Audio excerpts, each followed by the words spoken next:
Thank you very much. Sure. That was my comment too. Yeah.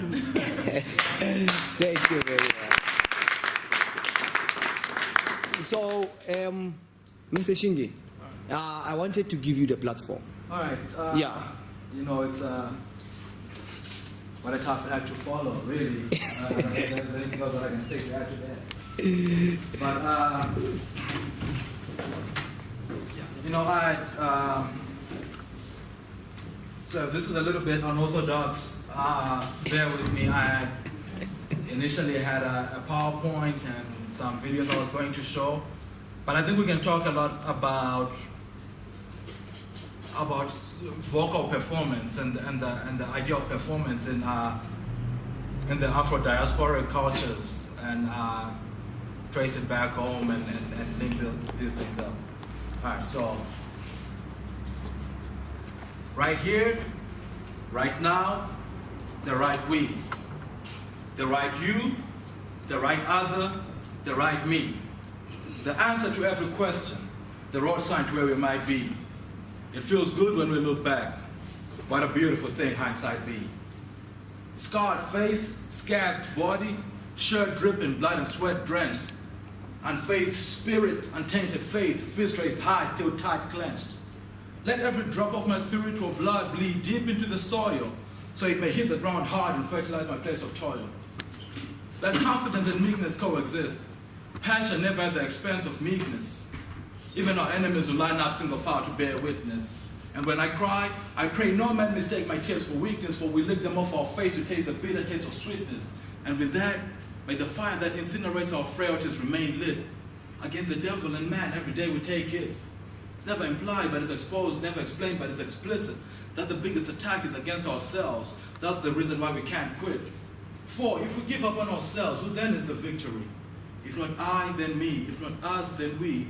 Who's the other? That's the mystery. Indeed, it's enigmatic that my biggest enemy is my inner me. That's why I speak of myself as if of another. It's not my story, but his. And that is how I made history.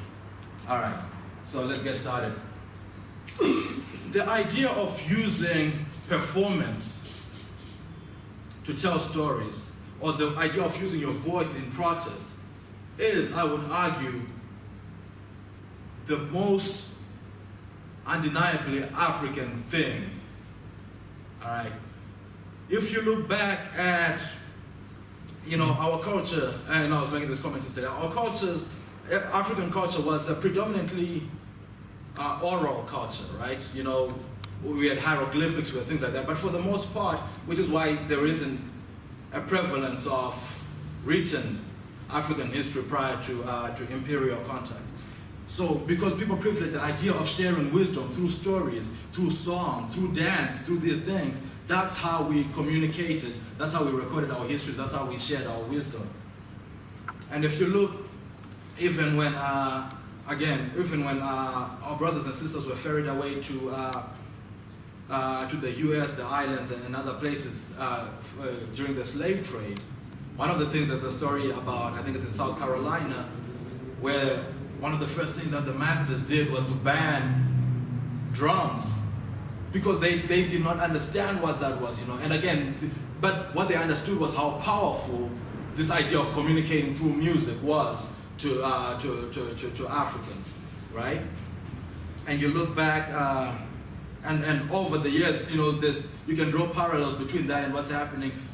Think about the Toy Toys during the anti-apartheid, anti-colonial movements, right? You had kids singing, even when you look at 1976, the riots, it was high school kids singing that shook these powers that be so much to open fire on them through song, through chanting, through these things. When you look at even how the African, the diaspora connects, right? In the 1890s, the first point of contact between African Americans and South Africa was through a group called the Jubilee Singers that came from Virginia, a choir. They could have used envoys, they could have used written words, they could have used all kinds of things.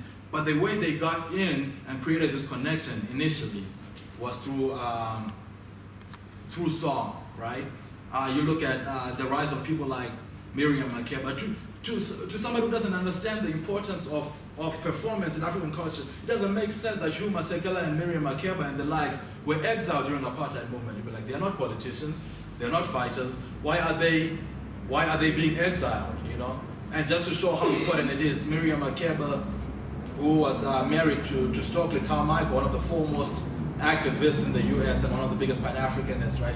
He saw something in her. They saw something in each other that was very, you know, synonymous with the struggle. You know, whether through song or whether it's through carrying a gun, these things are powerful to the way we tell our stories, right? Even I was watching a documentary about Amandla that was talking about some of these things, and when they were asking some of the comrades from South Africa the stories of the toys, like, so where did you get this one? You know, they were asking them different songs they used to sing. One of them, when they were talking about the toys, like, oh, I know, when some of us were stationed in Zimbabwe, that's where we picked up this particular one. Again, talk about Pan-Africanism through song, right? And this is the root of the revolution, you know, kind of stemming from, you know, like these connections across the African world, so to speak, are most documented through song. And at this point, I'd like to do another piece I call Last Night. And I just want you to listen to it, but also listen to the language and see how many of these things are true to African storytelling. So last night I walked with the devil. He who since Genesis has been the nemesis of mankind and I walked hand in hand last night. And he said to me, Shingi, I know we don't usually see eye to eye, and yes, it flows within my veins to kill, destroy, and lie, but tonight I'm going to take a minute to boast. So we began our travels, coast to coast over the land that I love the most. We started off at the southernmost tip, the continent's joy and pride, South Africa. For decades, disenfranchised by apartheid, but now standing apart as the continent's melting pot. But hold that thought, for in a flash I hear my brother got shot. It's a shame, for the same place I proclaim has earned undesired fame as the world's prime for violent crime. You can imagine my frustration as me and my fellow traveler went on with our journey to our next destination, crossing the border to the north, coming forth into Zimbabwe.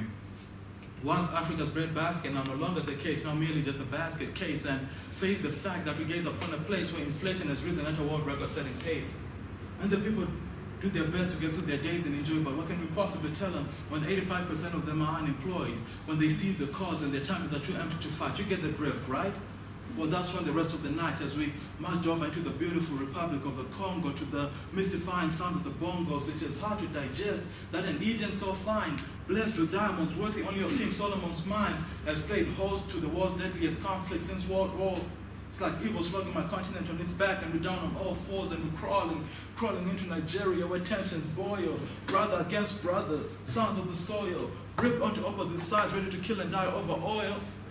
Feet away from Cote d'Ivoire and Libya, where little Dan and Magic said who watches the blood sheds, and it's hard to hold high your head when you're waist deep in rivers of blood red. But from where I stand, I hear the men tell me, yes, you can. Wish I could look at my brothers back home and tell them, you too, man. But the sound of my voice is drowned by the janja weed running havoc over Sudan, and there's another baby's ripped from a mother's womb over Darfur. I scream to the beast, enough, devil, show me no more. So we walk away. We walk away from a paradise where in parts a woman born is more likely to be raped than to learn how to read.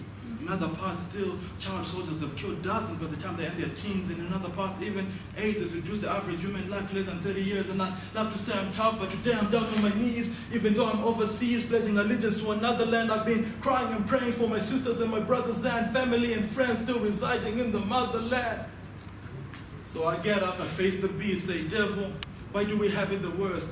Why are we living in death, and why is Africa the hearse? Why have you made this beautiful black skin synonymous with curse? And they said to me, Shingi, I told you I'd boast and I'd love to take the blame. All the same, let it be said that humans should be twice ashamed for the guns in children's hands. They abuse women, the wars and conflict that cause your continent to bleed. I could never sustain the fire if it wasn't sparked by human greed. Gluttonous seas planted by those who you watch as they feed. Corrupt politicians who equate money with the opportunity to lead. And there's another baby starves to death. I hope you're proud of yourself. You've been the death of your fellow men, and the devil didn't even have to help.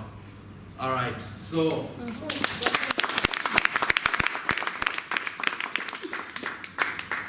So I say that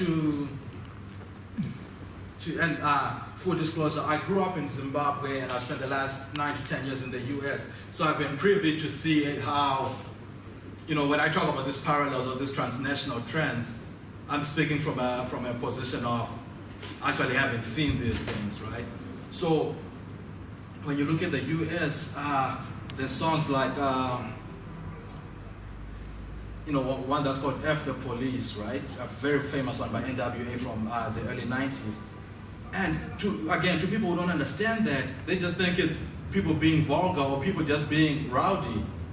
But we need to understand what these songs are. These songs are the equivalent of the toys in this place, in a place where the police are routinely killing black people and other people of color. This is how people are protesting, right? This is how people are standing up to assert themselves just through performance, because a lot of times, due to the might, military or physical might, that is posed by the other, whether it's the apartheid regime, these governments, or even when the initial colonialists.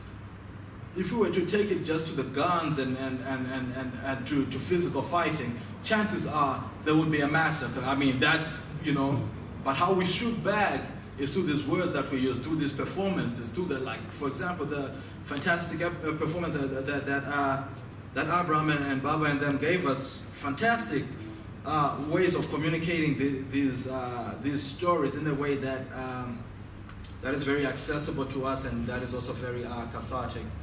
And what it also does, though, is I don't want to posit this as just being an us against them. The use of word is also very important in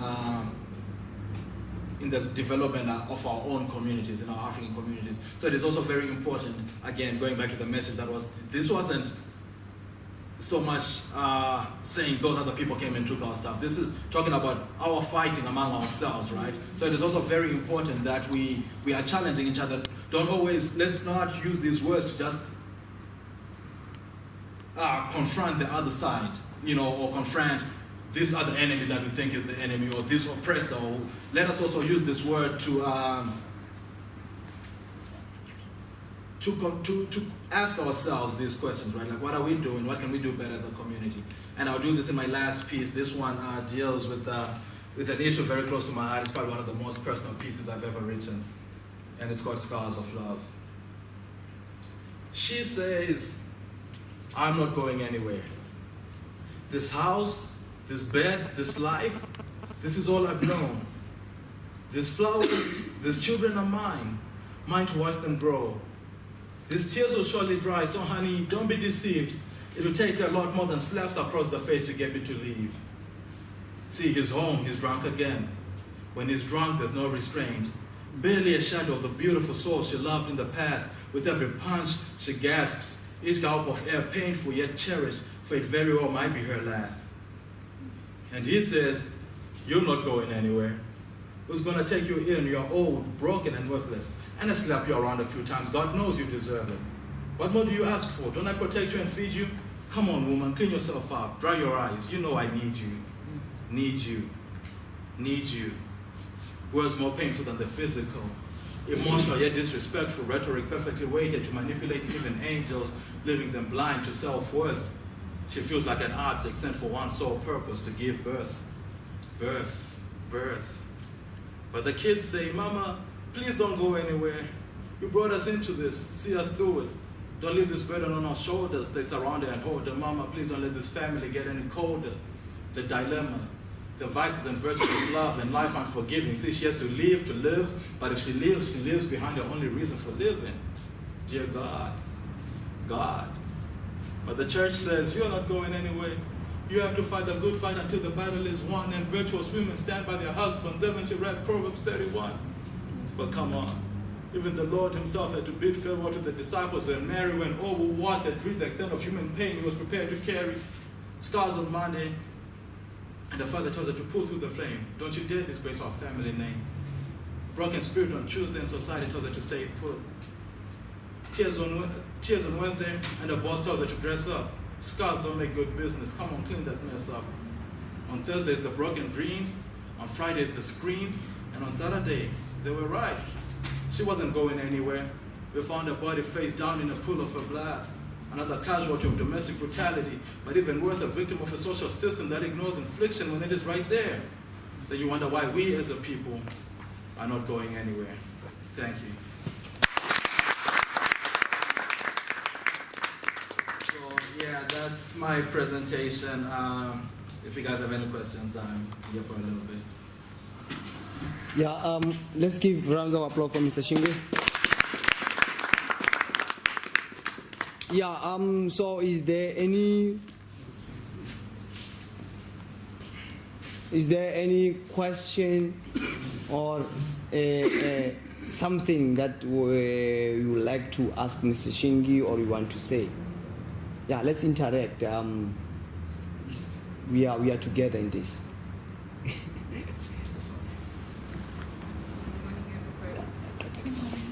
Thing I can say thank you very much. I think you have opened a big blind eye or a heart of a human being, soul mind, because as myself, you open an eye, which means I mustn't judge anybody before I judge myself.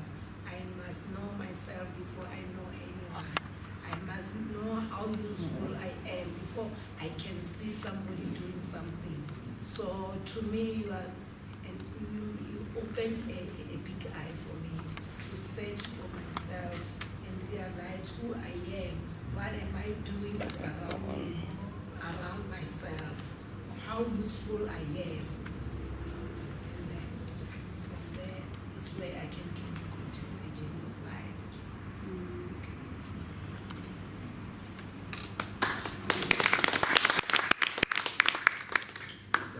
Mr. Shingi. No, mine is just to say great work. I'm inspired. I like the way you are touching yourself even to your poetry. I love the style. I love the way you relating or narrating events. You see, it brings us very close to actually what you conceived as the person behind there. So very inspired, great work. Thank you. Yes, Brother. So, me, my tears come down here. The way you talk and the way things are now in the world. So, another way, I say, be strong, continue. The young ones must be strong to face the world. So if there's anything is hard, must not give up. Because there's nothing that can come easy. When you work hard, you get that you want. When you relax, then it's over, you cannot face the world.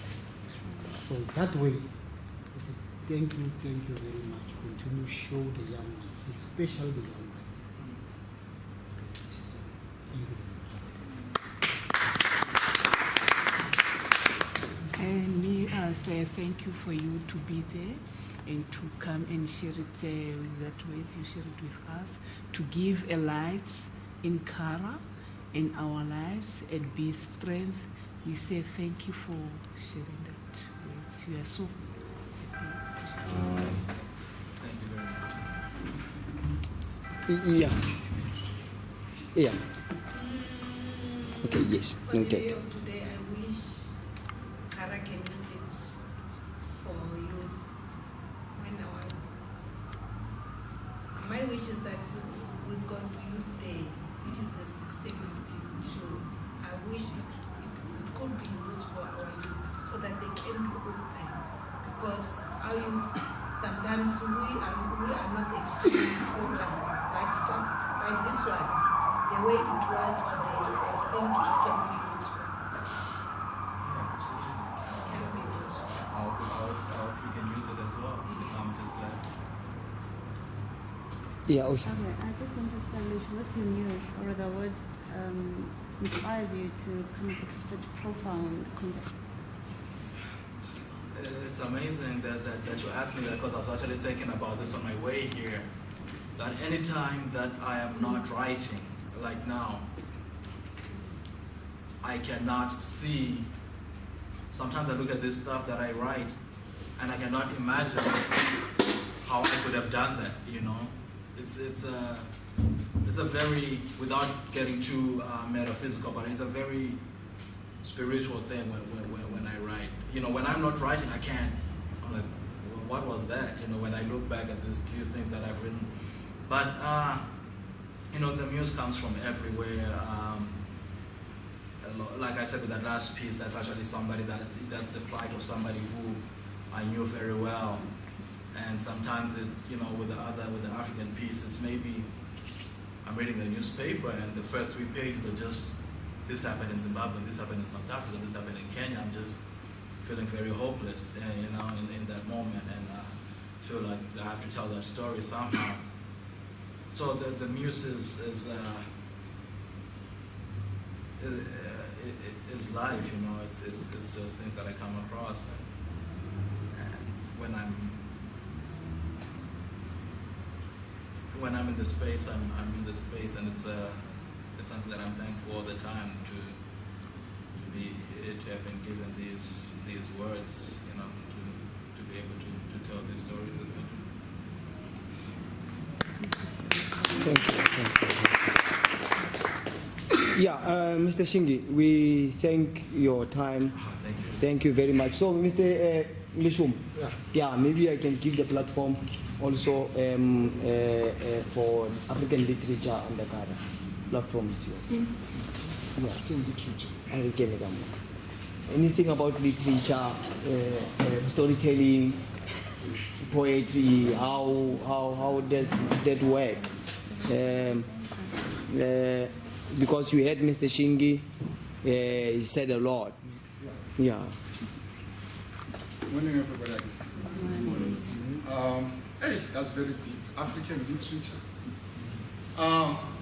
By trying to be brief, I'll go straight to storytelling. That is oral teaching. Yeah. So, you know, in ancient times when we were taught, or when there was any teaching that was to take place, normally it happened under the tree, that is during the day. And there you will find that mostly you'll be taught about issues of morals, norms, values of the society. Then when it's in the evening, there'll be a fire there, then the family will gather around, then you'll have old woman or somebody from the family will be telling a story to the kids, and everybody will be listening. But specifically when stories are told during the night, that is for lullabies, you know, lullabies. Stories that make kids to go and have a good sleep. All right. But now there is a culture in storytelling, or maybe in performance, that is we chant, we sing to make the audience present in the story, to make them feel what you're talking about, something like that. Okay. So I would shortly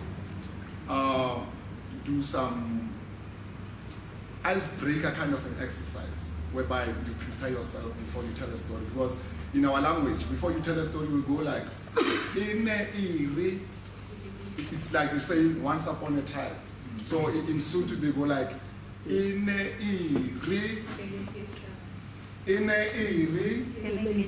it's like she's ready even to listen to the story.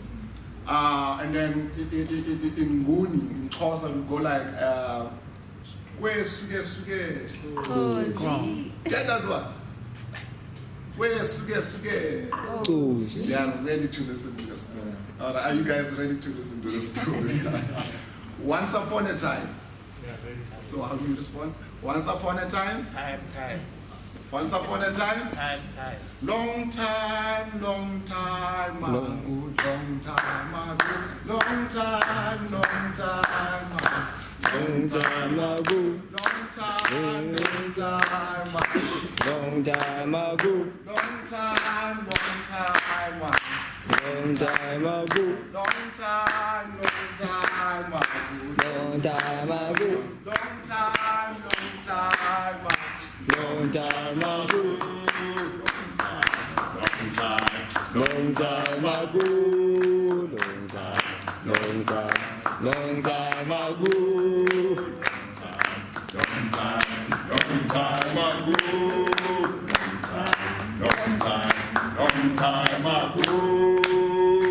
All right. It is said that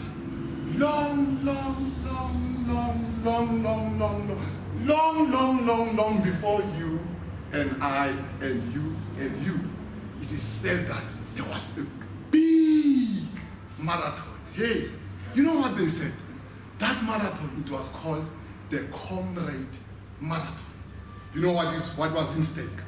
Actually, everybody was promised that should you win this marathon, oh man, you're going to have a box full of treasure that is diamond, that is silver, that is gold, that is, you mentioned them. On top of that, you will have freedom, liberation, or independence for the people of your own country. Hey, it is said that all leaders came running from all continents, from all countries in Africa. You name them. Bosirets from Botswana. We are going to the Comrade Marathon. We want treasure. We want freedom. We want liberation. Boba Bongo from Zimbabwe. Let's go, comrades. We are going to the marathon. We are going to pass it. And everybody gathered there. And it is said that when they were all there, now they were ready to participate in the marathon. Oh, now the marathon was about to start. They all stood in a form of a line. And now it was said, on your marks, get set, ready, go! How they started running. All comrades, all leaders of Africa, they were running. Oh, let's go. Oh, and you know what? Along the way, some of them were getting tired. You remember, some of them, they had big, and somewhere, and somewhere, but they were continuing their running. And now, when they realized that some of the others, they were getting tired, they said, no one must be ahead of us. Let's have a strategy and run on a sequence. And they started chanting. That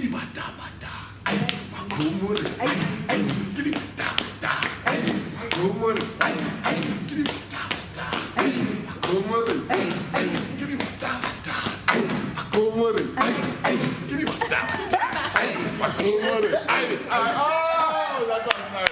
And now it happened that together they approached the finish line, and they all finished the marathon. And they went straight to the jewel box, and they surrounded.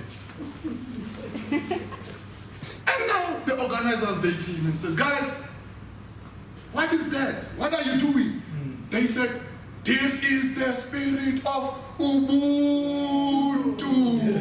So the spirit of Ubuntu is characterized by sharing. So in Africa, in everything we do, we share. And that is the moral of the story. Yeah. Nice.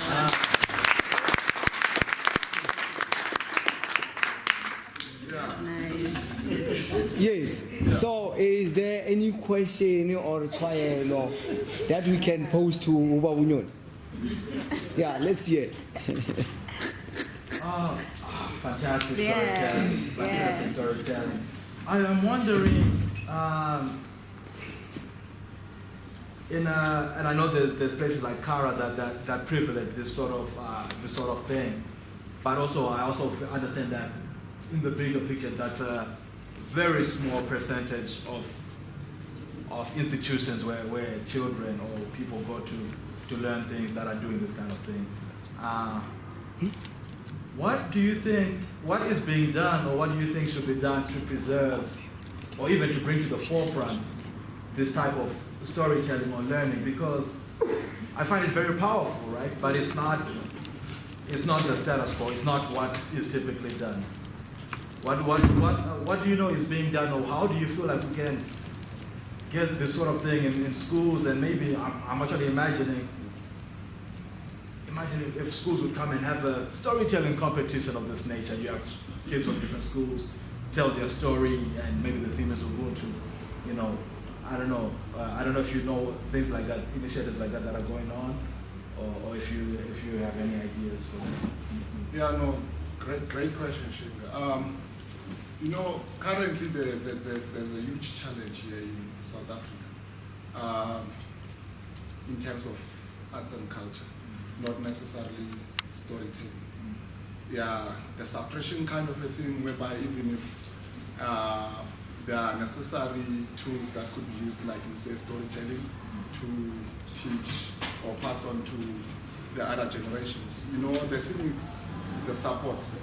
It's not quite enough. But here in South Africa, I'll tell you, there are a few storytelling organizations that I know that are actually working on that.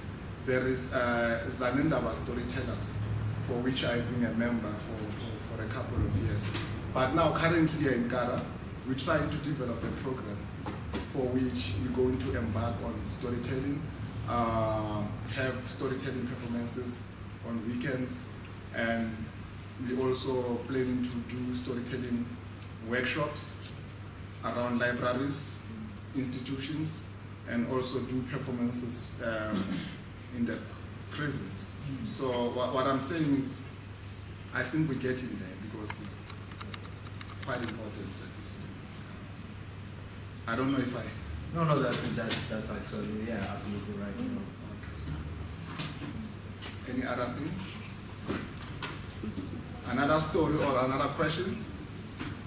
Oh, yes. Just as a comment, I just wanted to say that I really, I thought that you did a great job. And I thought the way that you enunciated and the way that you physically performed as well as verbally performed was really impressive. I have a comment. You know, after being away from my Togo, where I was born, I almost forgot the feeling of what storytelling is. And when you were starting and you used the South African native language, it reminded me, because they used to do that, they would say, Mr. Drulo, and then you respond, Edru Neva, as in, I'm open to the story. So my heart just lightened up, so thank you for that. Lighten up. Yeah, like, I'm happy. Thank you. Pleasure. Thank you. Oh yes, so to that part that Linda was talking about, something that I meant to reference to, and I didn't get to talk too much about the specific like language techniques that have been preserved in African American culture. Because sometimes a lot of the cultural elements have been preserved, but people don't know where that came from. But this idea of call and response, right, which is you say something and I say something, which, you know, like Linda's referencing and you were doing in the beginning, is a very defining thing, as opposed to, if you look at what people consider to be really good Western, like European music, Beethoven and Mozart, which are also great pieces of music, but usually they involve somebody sitting in a room and everybody else in utter silence, then applauding at the end, right? But if you look at what people consider to be great black music, whether it's hip hop or whether it's Fela or whether it's Toy Toys, right? It almost involves, I say something and you say something immediately back to me. And you see that a lot in the black church, right? Like the entire thing is an exercise in somebody speaking up and somebody saying something back to them. So just want to highlight that as a point of sameness, really.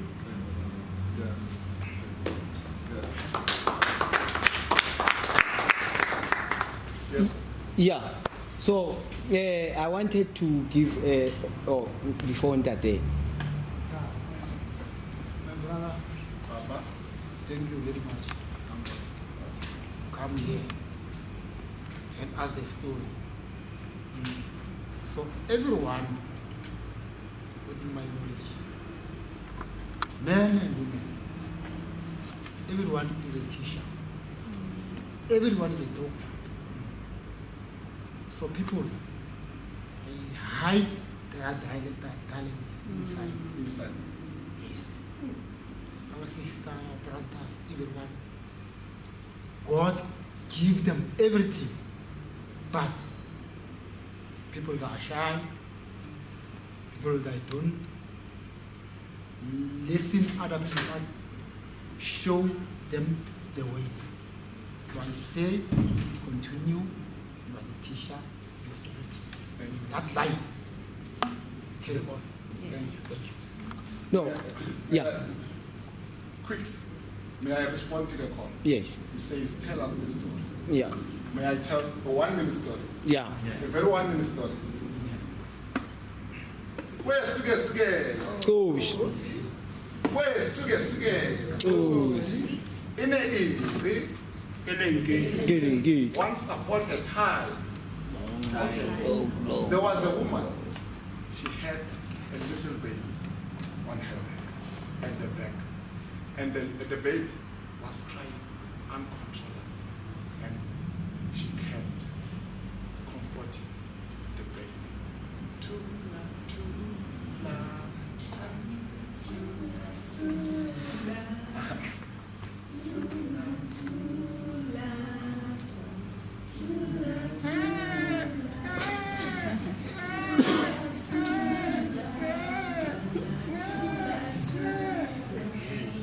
And now, the baby, suddenly, she kept crying. She wondered what was going wrong. She tied the blanket and took a look to the baby. And now, suddenly, the baby was losing her breath. She was breathing slowly. And now, she didn't know what to do. She rushed to the neighbors. Hey, Makelwane, my baby's sick. What can I do? Go there, just there. And where is there? There is where you'll find the sangoma or a traditional healer. You'll just find the bridge and you get across the bridge and just ask everybody, where is Gogo Mavuma? They will show you the heart of Gogo Mavuma. She said, oh, thank you. She took the baby and she rushed to Gogo Mavuma.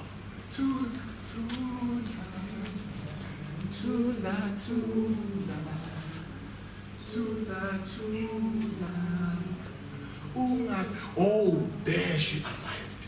There was Gogo Mavuma's heart, so big, and there was smoke coming out of the heart, and she waited outside. Thokozani! Thokozani! And Gogo Mavuma came up. Yoi! Umubani wena! And that is, who are you? Umubani wena! She said, Mama, please, it's me. My baby, she's sick. My baby's sick. Oh, please, Mama, please. Oh, Gogo Mavuma. Oh. She said, you're saying your baby's sick and she's not sick. She's dead. No, I said, Gogo, what are you saying? Dead? No, she can't be dead. She was dead. Oh, please, Gogo Mavuma, do something. Do something. They told me about you. They said you're a powerful Indian. Oh, please, wake my child up.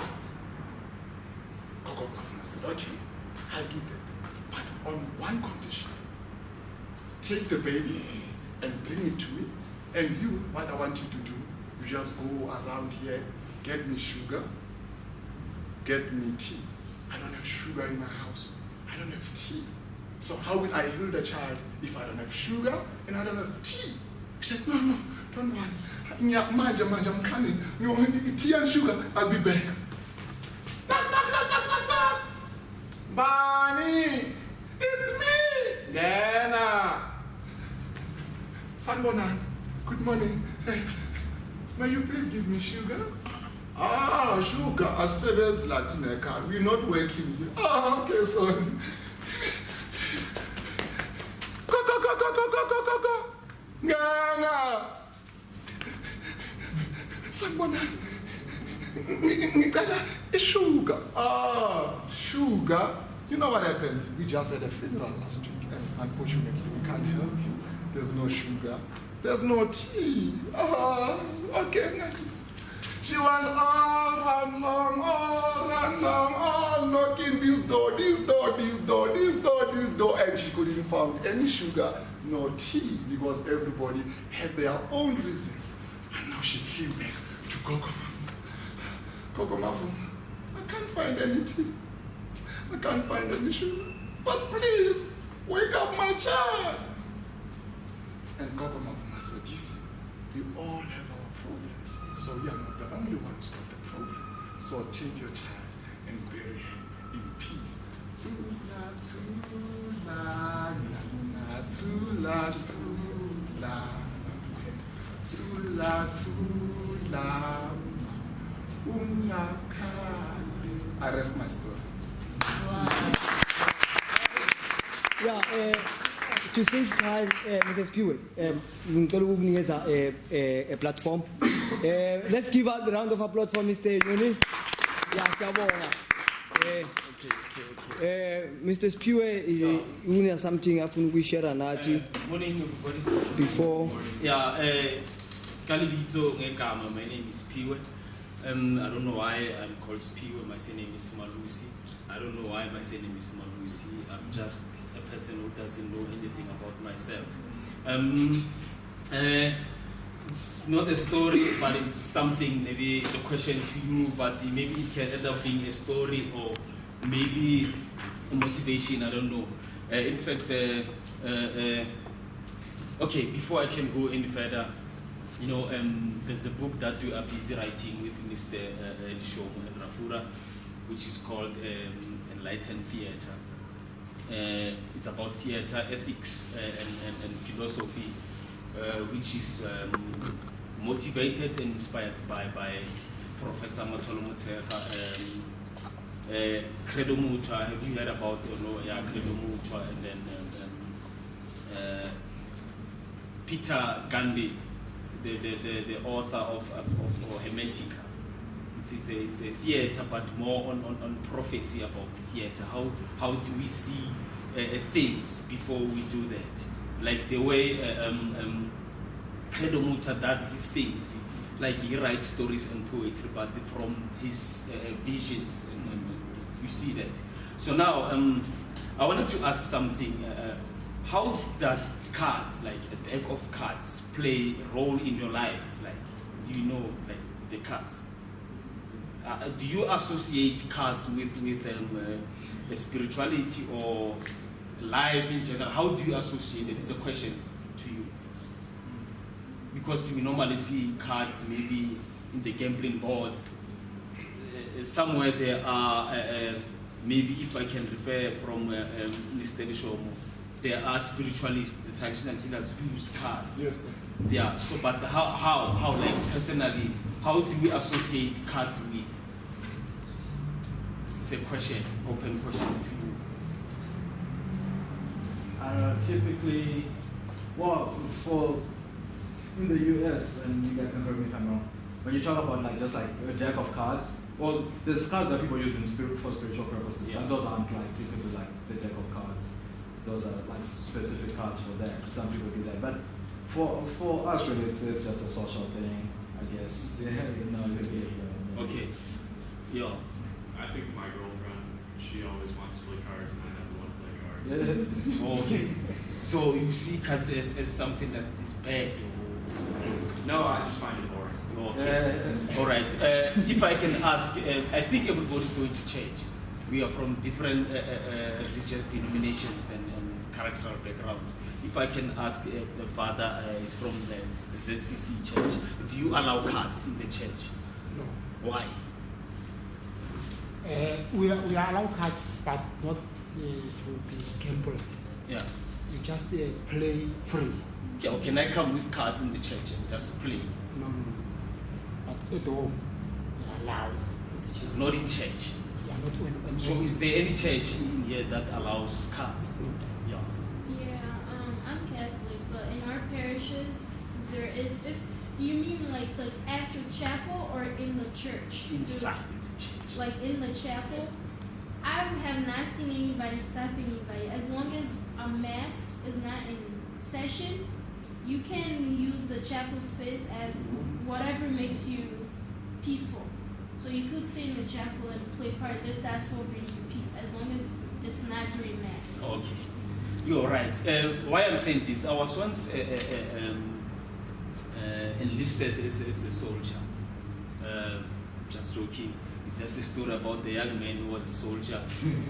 You know, the soldiers, they always give them small Bibles. Yeah, give them small Bibles. So they gave us all Bibles. Then it was on a Sunday when they said we should go to church, and it was compulsory. When you get to church, and then I said to myself, then I found that there, my Bible was not there.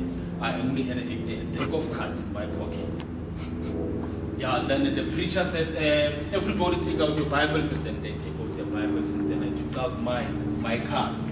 Then they said, why are you bringing the cards in the church? Then my question was, is there something wrong with these cards? They said, no, the cards are evil, they're bad, you don't have to bring these evil spirits in the church, and what. I said, no.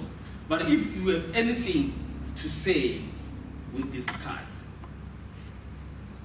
because if you don't do that, we're gonna give you a punishment. You're gonna serve 40 days, 40 nights in the jungle like Jesus did. Then I go, okay, sharp. Then I took out my cards. Then I said, no. I brought these cards because I didn't see my Bible. So I replaced these cards and this Bible with my cards. Then I started asking them the questions, and then I took out my cards one by one and put them down. Then I said to them, what do we have in a card? We have A. A, which represents a 1, and then we have 1, 2, 3, 4, 5, 6, 7, 10. And then we have what? Jack, Queen, King. Jack, Queen, and Red, which is K. And Joker. Yeah, I think Joker. Because what I'm doing Yeah, is there's just Joker, yeah. yeah. Right.